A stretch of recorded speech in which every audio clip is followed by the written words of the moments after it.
Olá, esse é um vídeo especial para você que deseja adorar em espírito e em verdade. Uma adoração verdadeira, na qual se sabe o que está adorando.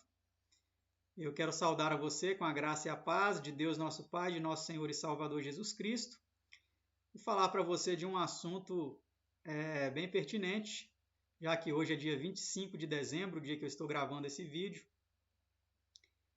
e o mundo cristão aí, né, comemora o chamado Natal. Hoje cedo, no meu vlog, Roberto Mateus da Costa, no culto matutino, que sempre faço transmissões ao vivo do culto matutino, às 5h30 da manhã, e o culto vespertino às 18 horas. No culto matutino de hoje, eu apresentei de forma resumida algo a respeito da origem dessa data do Natal. Muitos acreditam que é a data em que Jesus nasceu, outros sabem que não é, mas mesmo assim insistem em comemorar e dão as mais variadas desculpas. Enfim. E nesse vídeo eu quero complementar o que foi falado no primeiro vídeo, que está disponível no meu vlog, Roberto Mateus da Costa, como eu disse. E esse aqui para o canal Mais Uma Voz, que é o meu outro canal. Então vamos lá? Quero mostrar aqui para vocês o site que eu apresentei, o tema lá no meu vlog, que é esse aqui, segredosdomundo.r7.com. É um site aí da Igreja Universal, uma igreja que, diga-se de passagem, muito popular e muito conhecida aí, eles próprios aí revelando, declarando aqui a história do culto religioso contemporâneo ao cristianismo, que é Mitra, né? A data da matéria é de 18 de agosto de 2020 e vou deixar na descrição desse vídeo. Foi sobre esse site aqui, eu li todo o conteúdo do site, comentei, né? Não vou fazer isso nesse vídeo porque já foi feito no outro site, no outro canal, tá? Vou deixar disponível aqui também para vocês esse site aqui da World History Encyclopedia, Enciclopédia de História Mundial, tá? A definição aqui de mitraísmo, muito importante também. Essa daqui foi publicada no dia 10 de junho de 2015. É um artigo muito, mas muito elucidativo, né? Que mostra aí vários detalhes sobre o mitraísmo. Muito do conteúdo desse aqui também aparece no outro site, nesse aqui, tá? Mas eu quero ler para vocês o conteúdo desse site aqui, olha, ensinahistoria.com.br, tá? A data do dia 19 de dezembro de 2022. Eu vou diminuir aqui a tela, né? Um pouco. E eu quero ler com vocês, vou ler e vou acompanhar com vocês aqui, vou comentar algumas coisas e quero que vocês aí fiquem bem atentos para o conteúdo que vamos analisar aqui agora. E depois eu vou ler uma passagem muito conhecida para vocês, uma passagem profética, que é a de 2 Tessalonicenses capítulo 2, tá? Então vamos lá. Mitra, o sol invicto e o nascimento de Jesus. No calendário romano foi introduzida no século III d.C. a celebração do nascimento do sol invictus, que ocorria no dia 25 de dezembro. O sol invictus era então associado a Mitra, como um epíteto desse deus. Entre os séculos 3 e 4, Sol Invictus Mitra foi uma das divindades mais populares entre os não-cristãos romanos. O nome Mitra remonta à divindade indo-iraniana do zoroastrismo. Olha que interessante. No persa antigo significa luz, sol, misericórdia, amizade, amor. Era a divindade guardiã da verdade, com 1000 ouvidos, com 10.000 olhos, alto, com pleno conhecimento, forte e sempre acordado. Era o protetor de todos os aspectos das relações interpessoais, como amizade e amor. Tá? Quero fazer só uma pausa aqui para mostrar para vocês agora algo que não mostra nesse site, mas mostra naquele primeiro que eu mostrei para vocês. Aqui nós vemos que o nome Mitra remonta à divindade indo-iraniana do zoroastrismo, e eu quero mostrar um aspecto interessante para vocês sobre isso. Deem só uma olhada. Deem só uma olhada aqui nesse trecho, ó, desse site Segredos do Mundo. Por outro lado, na crença da Índia védica, essa função era exercida por Indra e Mitra. Protegia a ordem, a verdade e a amizade. Enquanto isso, a religião irânica, que é o zoroastrismo, né, coloca Mitra como membro de uma trindade, completada por Ahura Mazda e Anahita. Então, Mitra ele participa de uma trindade no zoroastrismo, que é uma religião persa bem anterior ao cristianismo, né? Vamos continuar aqui, então, de onde paramos. Na Índia antiga também havia um deus védico de nome Mitra, que significava contrato ou amigo. É o que acabamos de ver lá no outro site. O Mitra indiano era, porém, mais um estado do que uma entidade. Era o harmonizador e o construtor, a beleza e a perfeição, o princípio da harmonia pelo qual os múltiplos mecanismos da verdade concordavam em uma união perfeita selada. Está aqui a referência Spalding, 1980. Vou aumentar a tela aqui um pouco para ficar melhor para vocês verem. Vamos lá. Então está aqui, ó, as esculturas com os três aí, ó. Tá vendo os três? E um aqui com o Sol aqui, ó, o Deus Sol em volta dele. Ó, Mitra à esquerda, investe Shapur II ao centro, imperador do Império Sassânida, tendo à sua frente Ahura Mazda, o Deus Supremo. Sob seus pés o imperador romano Juliano morto. Aqui embaixo, ó. Alto relevo do século IV em Tak-e, Boston, no oeste do Irã. Tá? Vamos continuar aí a leitura. No Império Persa e na Índia, Mitra era um deus da justiça e da aliança, e também deus da luz ou do sol. Vigiava a ordem cósmica, como as estações do ano e a alternância do dia e da noite. Era o guardião da virtude e da justiça, protegendo os crentes e punindo os infiéis. Sua tarefa mais importante era proteger a felicidade real e a graça divina. Segundo Plutarco, que é um historiador, né, os romanos tomaram contato com o culto a Mitra por meio de piratas sicílios, liderados por Pompeu em 67 a.C. Então, preste atenção nessa informação aqui. Essa informação é muito, mas muito importante. Qual que é a origem de Mitra? Muito antes de Cristo. Ó. Segundo Plutarco, os romanos eles tomaram contato com esse deus pagão mitológico por meio de piratas sicílios, liderados por Pompeu em 67 a.C. Por essa época, seu culto já tinha se distanciado das características persas e indiana. Estava helenizado, ou seja, houve uma absorção aí de mitologias, né, que deram a ele uma cara nova, uma roupagem nova, helenizada, e seus seguidores eram iniciados nos mistérios. Prestem bastante atenção nessa palavra também, mistérios, tá bom? Vamos continuar. Mitraísmo, uma religião de mistérios. Veja só que interessante essa expressão e depois nós vamos ver o que a Bíblia diz sobre isso. Chama-se religião de mistérios ou simplesmente mistérios, aquela que possui um corpo de conhecimento secreto, isto é, um conjunto de crenças e práticas que são reveladas apenas aos iniciados em seus segredos. Alguma semelhança com a maçonaria? Somente os iniciados podem descobrir o que está destinado a eles e liberado a eles nas mais altas hierarquias, aí, os mais altos graus. A religião de mistérios é um fenômeno helênico, em que o maior exemplo são os mistérios de Eleusis, ritos de iniciação ao culto das deusas agrícolas Deméter e Perséfone. Os mistérios de Eleusis eram a instituição iniciática coletiva por excelência do Estado ateniense. Seu segredo foi bem guardado e não existem informações completas sobre os ritos. Tá aqui a fonte, Elíade, 1995. Tudo isso aqui está fundamentado, tá, gente? É um site de história com fundamentação bibliográfica. Todas as referências estão sendo citadas aqui. O culto a Mitra, helenizado, foi adotado e transformado em Roma, de modo que o mitraísmo tem contornos próprios, que o distingue da remota origem persa e indiana. Percebam bem.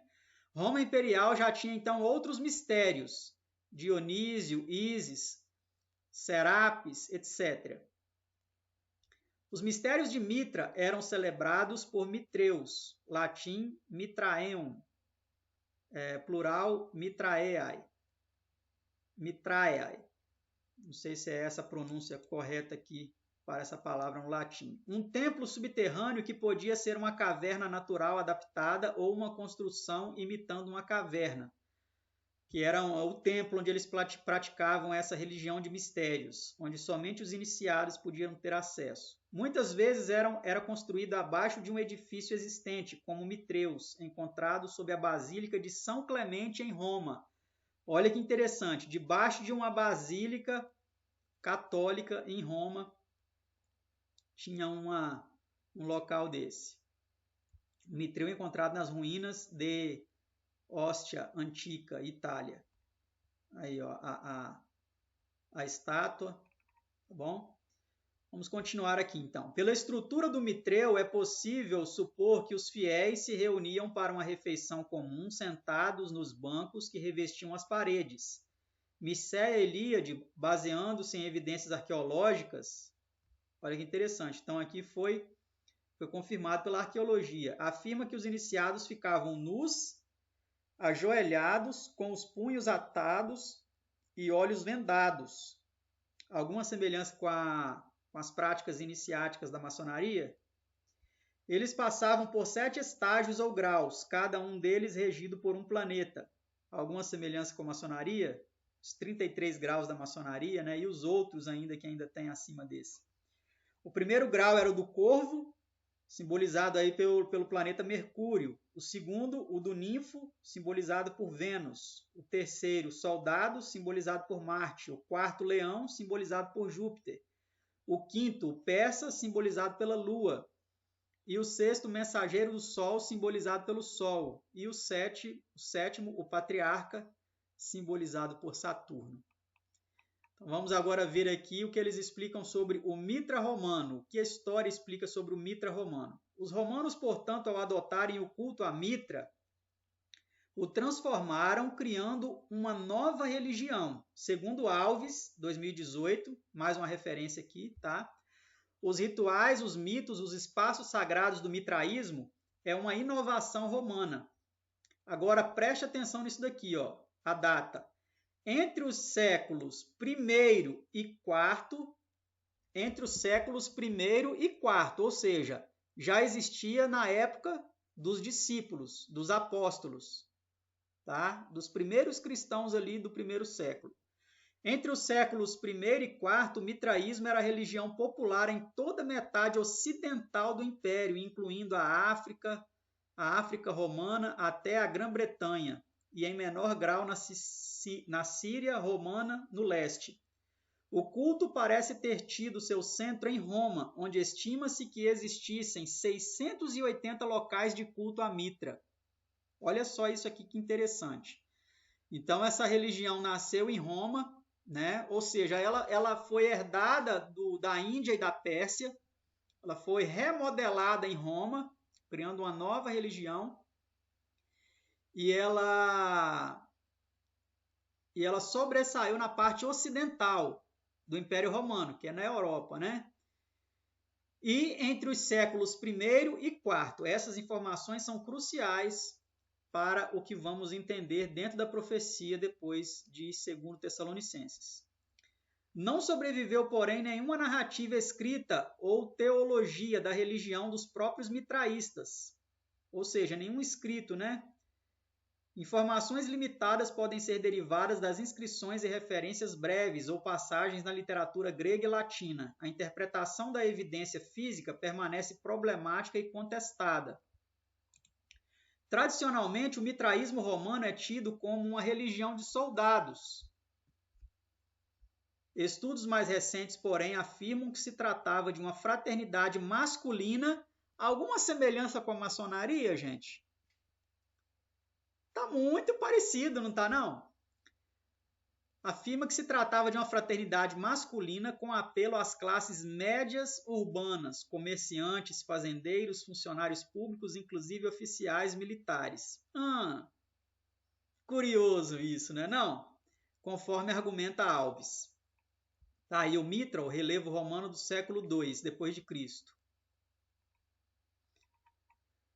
Entra em cena o Sol Invictus. Agora começa a esquentar as informações. No século III, o culto a Mitra passou a ser associado ao Sol Invictus, Sol Invencível, culto procedente da Síria, introduzido pelo imperador Aureliano no ano 274. Olha isso! Depois de vencer o exército da rainha Zenóbia de Palmira na Síria em 272 a.C., o imperador Aureliano foi ao templo local de Mitra para agradecer a vitória. Vejam só isso daqui. Aqui começa a confusão. Mitra e o Sol Invicto são os mesmos deuses? Em algumas referências, Mitra e o Sol Invicto se fundem como Deus Sol Invicto Mitras, mas em outras são deuses distintos. Tá aqui um disco de prata, Deus Sol Invicto, disco de prata romano do século III depois de Cristo, encontrado em Pessino, atual Turquia. Está lá no Museu Britânico. Então tem artefatos arqueológicos que dão comprovação a toda essa história que está sendo contada aqui. Aureliano erigiu templos ao Sol Invictus. Em Roma tinha pelo menos 4, com sacerdotes, e tornou um culto oficial com uma data de comemoração. Que data? Que data, hein? Exatamente, 25 de dezembro, Natalis del Sol Invictus. Ele também instituiu jogos em homenagem ao Deus Sol, realizados a cada 4 anos a partir de 274 depois de Cristo. Alguma coincidência, alguma semelhança com algo que se pratica hoje em dia? A cada 4 anos, que chama a atenção do mundo inteiro, até dos cristãos que ficam vidrados, torcendo e etc. O 25 de dezembro foi, portanto, inserido no calendário civil romano como o dia do Sol Invencível, que triunfa sobre a escuridão. A data marcava a virada do solstício de inverno, quando a luz do dia começava a aumentar gradativamente.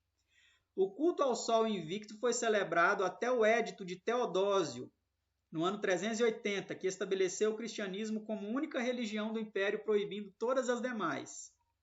Está aqui mais uma escultura, altar com 2 inscrições em latim, ao Sol Sanctissimus, Sol Invicto, e do outro em aramaico o Malakbel, divindade solar da região de Palmira, na Síria. Este altar provavelmente foi feito em Roma entre os séculos II e III, Museu Capitolino, Roma.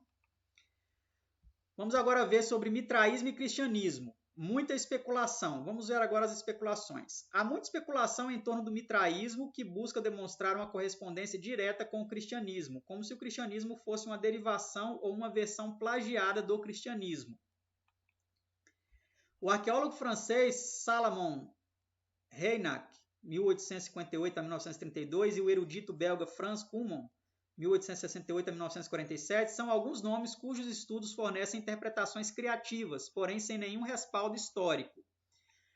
Nessa linha especulativa, afirma-se que o mitraísmo teria práticas de acender velas, tocar sinos, cantar hinos, praticar uma refeição ritual de pão e vinho. Mitra seria filho do deus supremo Ahura Mazda e de uma mulher mortal, tendo, portanto, como Cristo uma origem paterna divina e uma origem materna humana. Ao nascer, Mitra foi visitado por magos, teria 12 discípulos, fora crucificado, ressuscitara e prometera retornar no juízo final. Especulações sem qualquer evidência histórica. Então, isso aqui são especulações, tá? A matéria ela coloca muito bem o que foi comprovado e o que são especulações.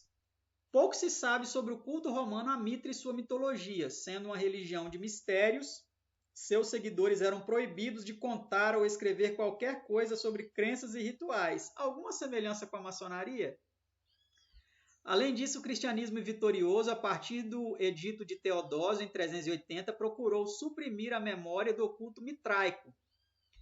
Os mitraístas foram perseguidos pelos cristãos e o mitraísmo foi posteriormente suprimido e eliminado do Império Romano no final do século V. O Sol Invicto foi absorvido e transformado pelos cristãos como representação simbólica do nascimento da luz do mundo, Jesus Cristo, o verdadeiro Sol Invicto. Tá? Então, algumas pessoas podem perguntar assim, não, podem afirmar, né? A maçonaria nasceu na época da Revolução Francesa, no século XVI, etc. Né? Tudo bem ela ter nascido ali, mas quem garante que ela não absorveu aspectos do culto do mitraísmo, dos mistérios mitraicos? Né? Jesus, a luz do mundo, um sol invicto disfarçado? Então, aqui eles procuram fazer algumas comparações que podem dar a entender que Jesus, o Jesus criado pelo catolicismo, copiou o mitraísmo, né? Mas nós vimos que não existe comprovação histórica para muitas dessas afirmações aqui que foram dadas, né? Mas pode haver também, que é a tese em que eu acredito, a influência satânica, né? Satanás, já sabendo de alguns aspectos que se cumpririam na vida de Cristo, ter imitado isso por antecipação para tentar instituir os seus heróis pagãos para que quando o verdadeiro Cristo viesse, esse fosse ridicularizado e anulado como sendo falso, como sendo uma cópia, tá? Que é a tese na qual eu acredito. Então aqui tem um afresco, ó, Jesus representado sob o disfarce de Mitra, Sol Invicto, reconhecido pelos 7 raios em sua cabeça, conduzindo uma biga. A imagem de Jesus foi deduzida pelas folhas de videira que contornam a figura. Mosaico do século III, na necrópole do Vaticano, sob a Basílica de São Pedro. Então vamos aqui ver as comparações aqui, ó. Está terminando, só falta essa última parte. A metáfora da luz, símbolo da verdade, do conhecimento, da consciência que se opõe às trevas da ignorância e da mentira é muito antiga. Já entre os povos da Mesopotâmia atribuía-se ao deus do sol Shamash a tarefa de garantir a justiça e o cumprimento dos acordos. Na estrela de Hammurabi mostra o rei babilônico recebendo as leis de Shamash, que está lá na epopeia de Gilgamesh, que é considerada a lenda, o conto, o livro, né, mais antigo da humanidade. A relação entre o Deus judaico e o sol como justiça aparece nos profetas do Velho Testamento. E aí cita o texto de Malaquias, né? Para vós que temeis o meu nome, levantar-se-á o sol da justiça e seus raios trarão cura. No dia em que eu manifestar meu poder, você esmagará os ímpios. Malaquias 3, 20 e 21. A imagem da justiça de Deus como estrela brilhante repete-se em Isaías 30, 26 e 62, 1. E no livro da Sabedoria, capítulo 5, verso 6. O simbolismo de Jesus como luz reaparece no Novo Testamento. Jesus é dito como astro nascente para iluminar os que vivem nas trevas. Lucas 1,78. Repete-se em Mateus 4,16 e é confirmado pelo próprio Jesus, que se apresenta como eu sou a luz do mundo. João 8,12 e 9,5. O sol propriamente dito serve de comparação ao esplendor de Jesus na transfiguração. Seu rosto brilhava como o sol e sua roupa tornou-se alva como a luz. Mateus 17:2. E repete-se no Apocalipse. Seu rosto brilhava como o sol, brilhando com toda força. Apocalipse 1:16. A iconografia cristã primitiva usou sistematicamente temas pagãos para associar Cristo a um deus solar. Mitra, sol invicto ou mesmo Hélio. Era uma maneira de disfarçar a fé cristã quando o risco de perseguição impedia o uso de símbolos cristãos explícitos.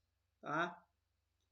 Então, aqui, segundo a reportagem, segundo a matéria, né, o artigo, eles dizem que os cristãos primitivos usavam símbolos do paganismo relacionados ao sol para aplicarem esses símbolos a Jesus, para não praticar uma adoração tão explícita a Jesus com medo da perseguição.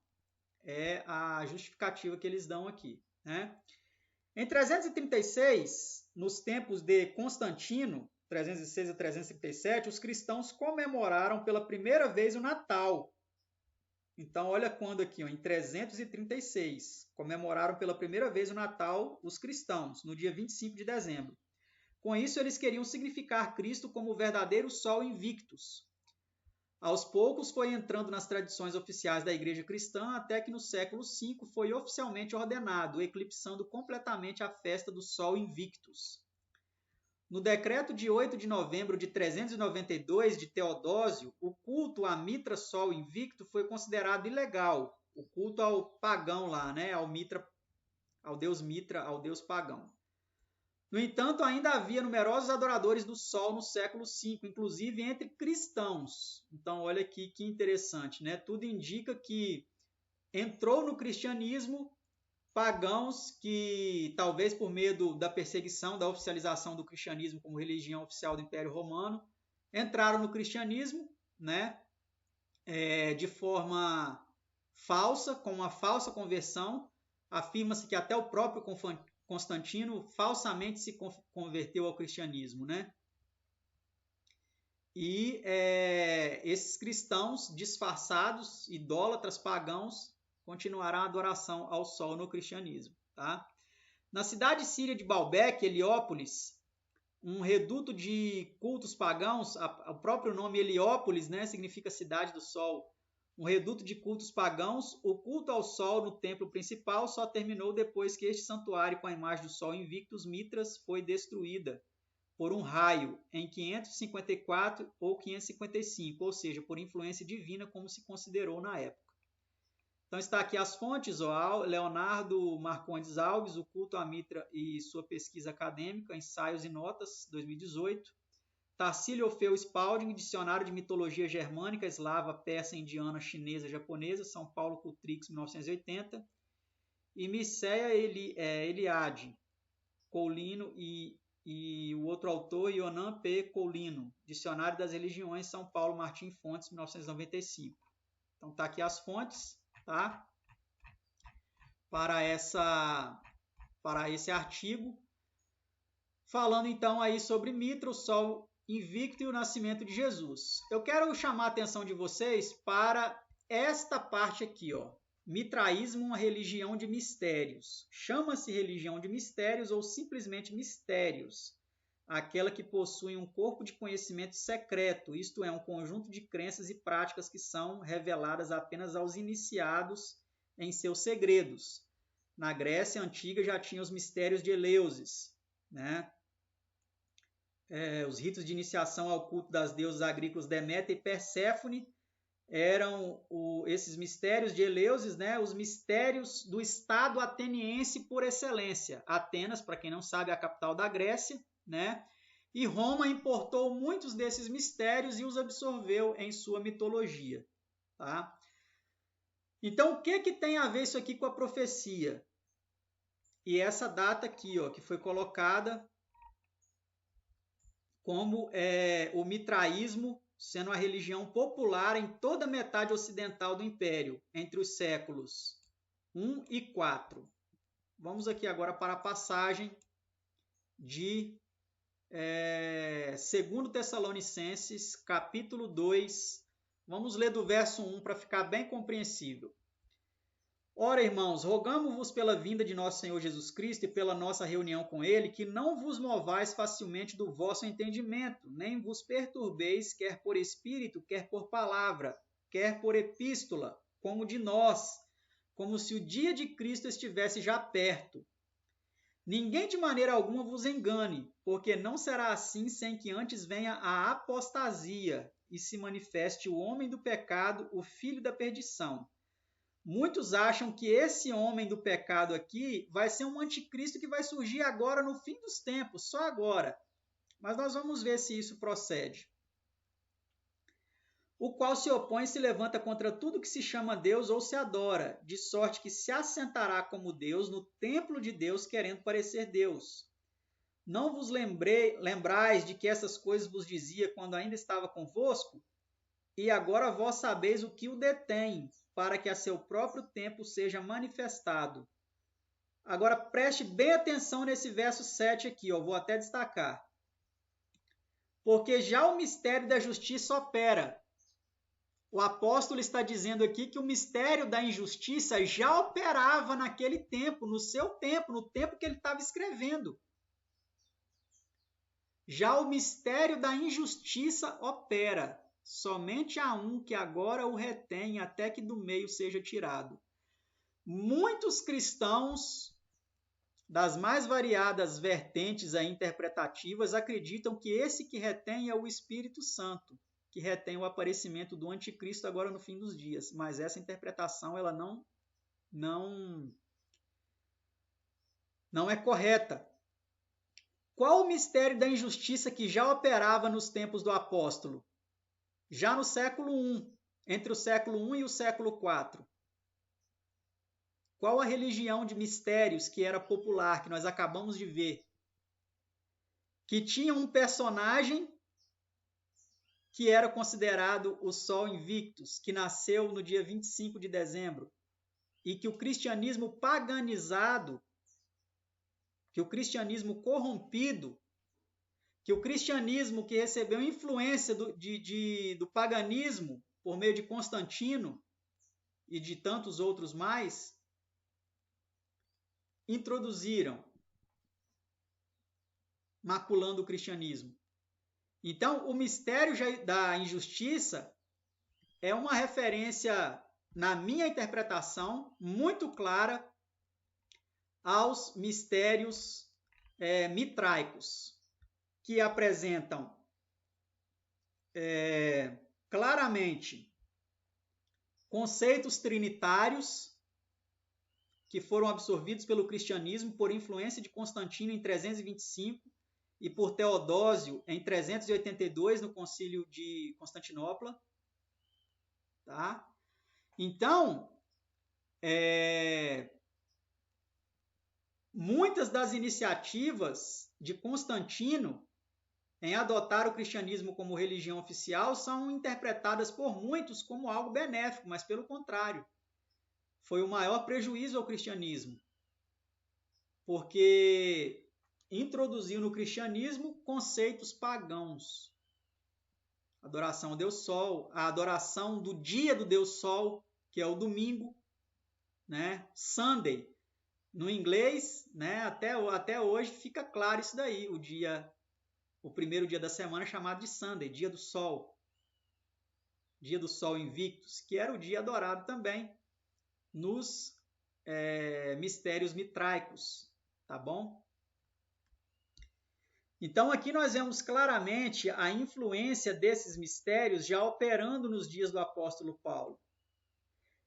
E quem era o que o retinha? Somente há um que agora o retém, até que do meio seja tirado. Retém quem? Retém o iníquo, o homem da iniquidade, o homem do pecado, o filho da perdição. Quem é esse homem do pecado que estava sendo restringido o seu aparecimento nos dias do apóstolo, mas que já tinha um mistério da injustiça que operava? Quem retinha o aparecimento desse iníquo era o próprio Império Romano.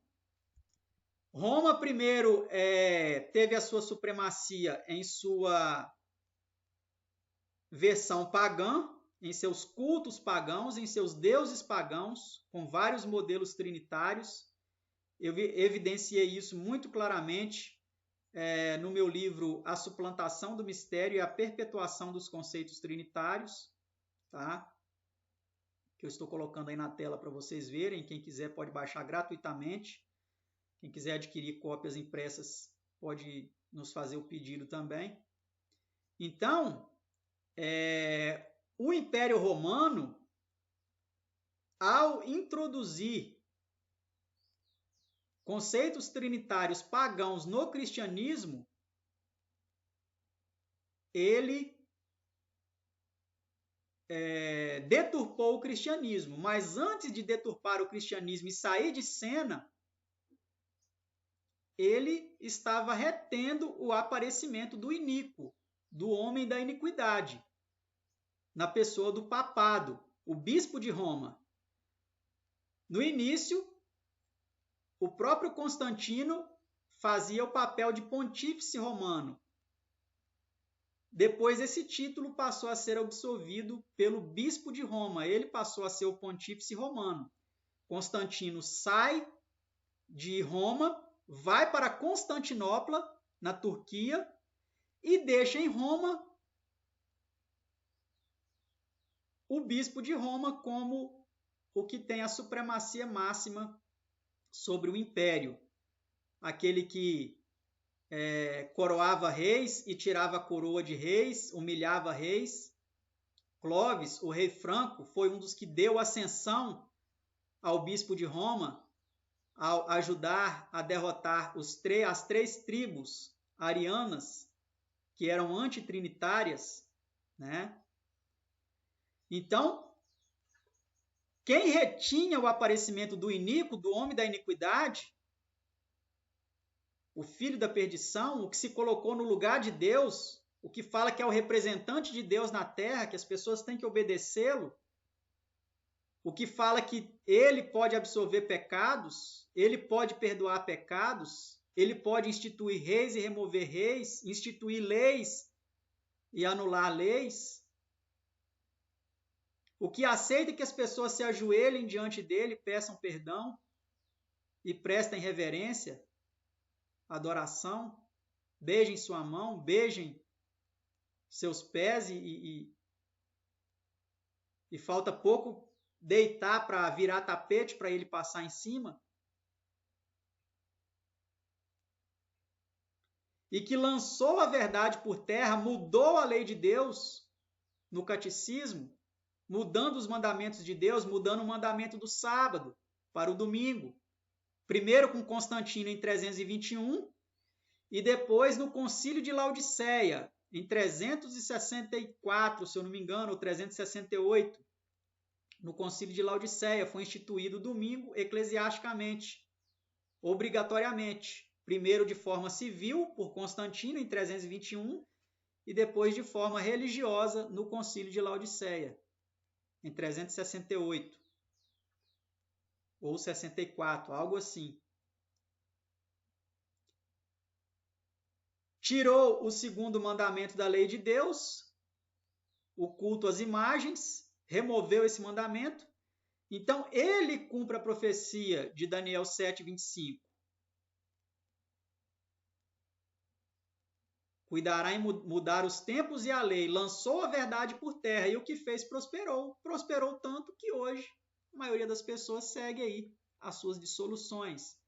Seguem o domingo, seguem a trindade, prestam reverência a imagens e uma série de coisas. Então, esse título, homem do pecado, filho da perdição, ele se aplica à pessoa do bispo de Roma, o que ocupa a cadeira do bispo de Roma. A supremacia romana, ela não terminou, ela continua. O bispo de Roma, ele tem influência no mundo inteiro.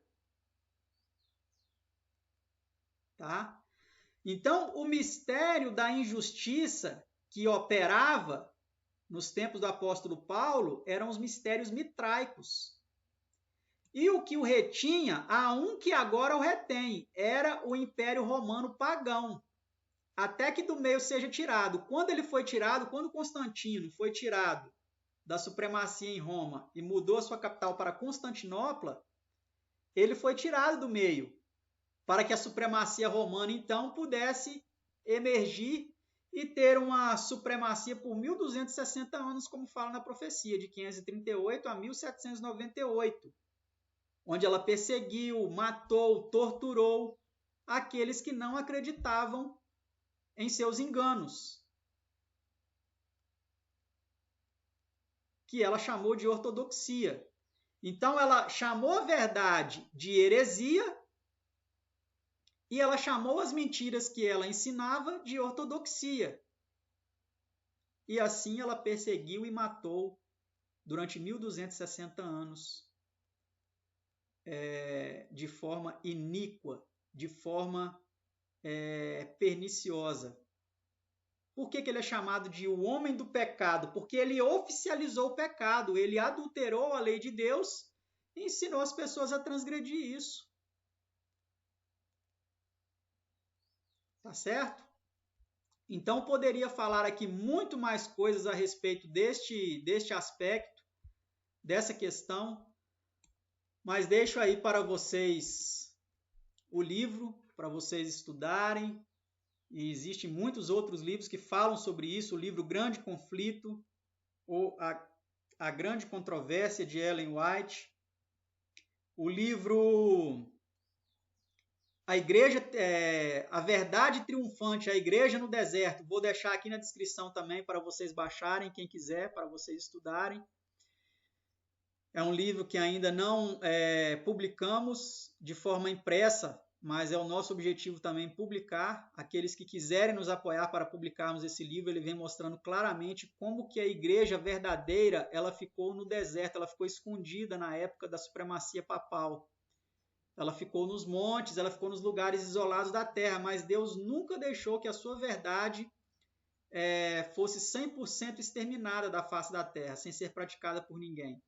Esse livro, Verdade Triunfante, A Igreja no Deserto, demonstra isso de forma clara. Ele foi escrito pelo primeiro pastor PhD pós-doc da Igreja Adventista na década de 1960, e ele era um poliglota, falava 8 idiomas, pesquisou em várias bibliotecas da Europa, bibliotecas renomadas, com livros antiguíssimos, e ele escreveu esse livro que é um primor aí, juntamente com o Grande Conflito, para mostrar essa verdade que foi sustentada, mas que também foi perseguida, foi pisada pelo homem da iniquidade, o filho da perdição.